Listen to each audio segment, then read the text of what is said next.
Student, आज के इस वीडियो में हम लोग राउंड रॉबिन शेड्यूलिंग को डिस्कस करेंगे। राउंड रॉबिन शेड्यूलिंग इसका मेनली यूज होता है आपका टाइम शेयरिंग ऑपरेटिंग सिस्टम में। और इसमें शेड्यूलिंग क्राइटेरिया जो होता है राउंड रॉबिन का शेड्यूलिंग क्राइटेरिया आपका दो चीज होता है शेड्यूलिंग क्राइटेरिया में, TQ plus AT means time quantum plus arrival time. और इसका मोड जो होता है आपका प्योर प्रिमिटिव होगा।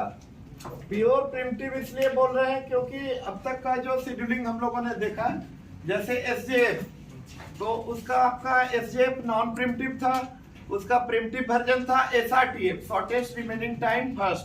प्रायोरिटी बेस्ड का भी हम लोग दो देखे, प्रिमिटिव एंड नॉन प्रिमिटिव। तो अब इसको हम लोग एक फ्लो चार्ट से समझते हैं राउंड रॉबिन शेड्यूलिंग को। तो रेडी स्टेट, न्यू प्रोसेस कोई भी क्रिएट होता है, first of all ready state में आता है। रेडी स्टेट से हम लोग सेलेक्ट करेंगे प्रोसेस को। सेलेक्ट ए प्रोसेस किसको करेंगे? इसका क्राइटेरिया है time quantum plus arrival time, means जिसका अराइवल टाइम क्या होगा, पहले होगा, उसको हम लोग शेड्यूल करेंगे। और फिर चेक करेंगे यहाँ पे BT less than equal to TQ। आपको ऑलरेडी बता चुके हैं कि राउंड रॉबिन शेड्यूलिंग में एवरी प्रोसेस को CPU अपना इक्वल टाइम शेयर करता है। उस टाइम को हम लोग क्या बोलते हैं, टाइम क्वांटम या क्वांटम टाइम या टाइम स्लॉट। तो यहाँ पे चेक किया जाएगा BT less than equal to time quantum. यदि यस होगा तो आपका execute the process for its burst time, मतलब जितना burst time, by the way आपका टाइम क्वांटम से बर्स्ट टाइम भी प्रोसेस का कम होगा। तो BT less than equal to TQ yes होगा तो execute the process for its burst time. यदि आपका BT आपका ज्यादा होगा, BT यदि तो यहाँ पे यदि कंडीशन आपका फॉल्स होगा, यानी BT आपका ज्यादा होगा, बस टाइम ज्यादा होगा और टाइम क्वांटम क्या होगा, कम होगा, तो execute the process for its time quantum. मतलब टाइम क्वांटम तक हम लोग क्या करेंगे, प्रोसेस को एग्जीक्यूट करेंगे एंड आफ्टर दैट आपका प्रोसेस को वापिस रन से भेज दिया जाएगा। कहाँ पे? रेडी स्टेट में, रेडी क्यू में वेट करेगा। तो इसको अब हम लोग एक न्यूमेरिकल प्रॉब्लम के जरिए समझते हैं। टाइम क्वांटम हमारा क्वेश्चन में दिया हुआ है 3, मतलब 3 यूनिट टाइम। आपका एवरी प्रोसेस 6 प्रोसेस है, 6 प्रोसेस के बीच में CPU का इक्वल टाइम शेयर किया जाएगा। आपका प्रोसेस है P1, P2, P3, P4, P5, P6। Arrival time है 5, 4, 3, 1, 2, 6। मतलब इस टाइम पे रिस्पेक्टिवली सारा प्रोसेस रेडी क्यू पे आया है। ये आपका बस टाइम दिया हुआ है। अब यहाँ पे आप लोग ध्यान देंगे, दो चीज को मेंटेन करना होगा यहाँ पे, एक प्रॉपर रेडी क्यू को और प्लस ये आपका टाइमलाइन चार्ट जो है जिसको हम लोग गैंट चार्ट बोलते हैं। एक तो नंबर 1 रेडी क्यू के लिए कर लेते हैं, रेडी क्यू 0 से 1 यूनिट टाइम तक CPU आपका आइडल होगा। 0 से 1 यूनिट टाइम तक CPU यहाँ पे आइडल होगा क्योंकि कोई भी प्रोसेस नहीं आया है 0 टाइम पे। पहला प्रोसेस है हमारा P4 जो टाइम 1 पे आया है रेडी क्यू में। कितने टाइम पे आया है? P4 टाइम 1, यानी P4 का अराइवल टाइम क्या है, 1। यानी हमारा रेडी क्यू में at this moment of time only and only P4 है। तो अब हम लोग ये करते हैं, P4 को शेड्यूल करना है। P4 का बर्स्ट टाइम 9 है। वापिस आते हैं इस फ्लो चार्ट पे। यहाँ पे P4 को सिलेक्ट किया गया, रेडी क्यू में P4 था ही क्योंकि इसका शेड्यूलिंग क्राइटेरिया होता है time quantum plus arrival time. तो BT P4 का 9 था एंड टाइम क्वांटम हमारा क्या है, 3। तो 9 less than equal to 3, no, 9 बड़ा है और 3 टाइम क्वांटम जो है वो क्या है, छोटा। तो execute the process for its time quantum, यानी टाइम क्वांटम 3 है। 3 यूनिट टाइम के लिए हम लोग इसको क्या करेंगे, शेड्यूल करेंगे 3 यूनिट टाइम के लिए। किसको? P4 को। 1, 3, 4 आपका P4। यहाँ पे रिमेनिंग BT इसका कट करेंगे, 9 से आपका हो जाएगा 6। अब देखिए टाइम कितना हो गया 4, तो 4 टाइम पे कौन कौन आया है, यानी 1 के बाद कौन आया है P5, यानी P4 के बाद आया है आपका कौन P5। मतलब पहले शेड्यूल करेंगे और फिर रेडी क्यू को अपडेट करेंगे। 2 पे P5 आया, 3 पे आपका P3 आया एंड 4 पे आपका P2 आया। इसको ध्यान देंगे आप लोग। फिर से वापिस आते हैं इस फ्लो चार्ट पे। Execute the process for its time quantum and वापिस इसको भेजा जाएगा P4 को कहां पे, रेडी क्यू में, रेडी क्यू में वापिस जाएगा। तो यहाँ पे अभी P4 रन स्टेट में है, यहाँ पे लाएंगे रेडी क्यू में आ गया कौन P4। अब आपका P4 के बाद देखिए क्यू में किसका है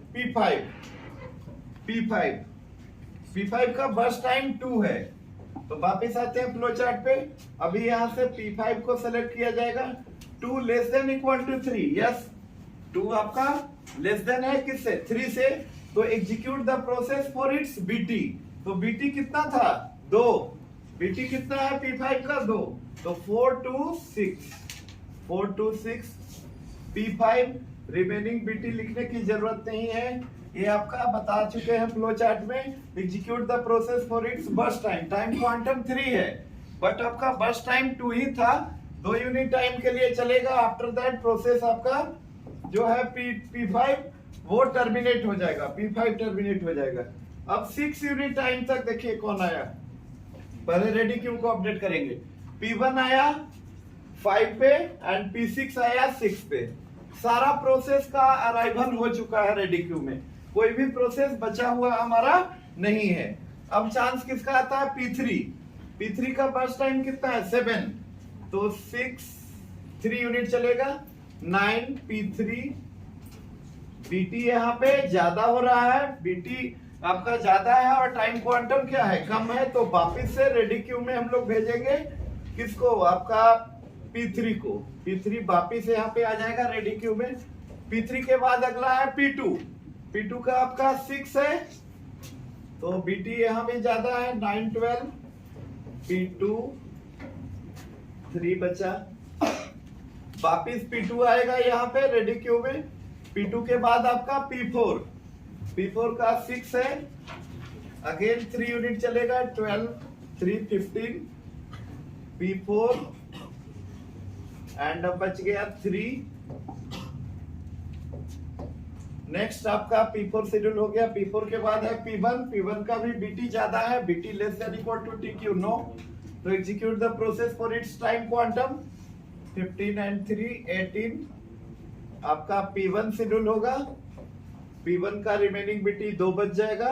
P1 के बाद P1 वापस जाएगा कहां पे, एक P4 को भी भेजना था यहाँ पे P4। अच्छा अब फिर P1 फिर से वापस जाएगा कहां पे, रेडी क्यू में।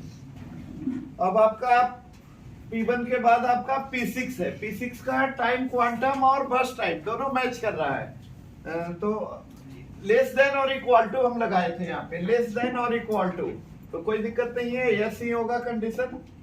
Execute the process for its burst time and burst time of P6 is 3 18 and 3 21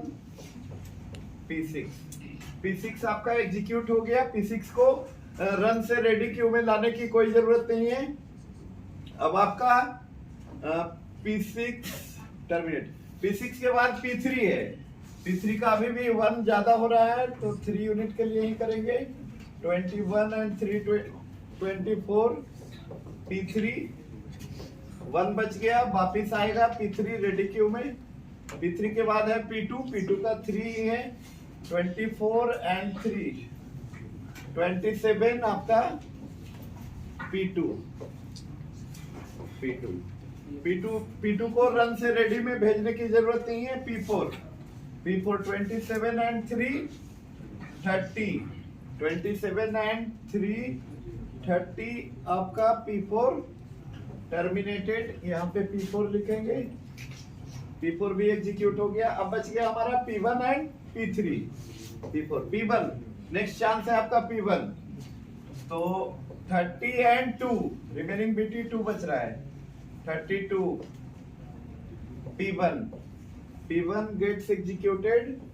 P1 के बाद आपका लास्ट बच गया P3 30 2 से 1 यूनिट चलेगा 33 आपका P3। सारा प्रोसेस हमारा शेड्यूल हो चुका है।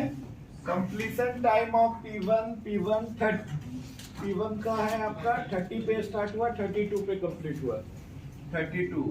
Completion time of P2 27, P2 27। Completion time of P3 33। Completion time of P4 27 पे स्टार्ट हुआ, 30। Completion time of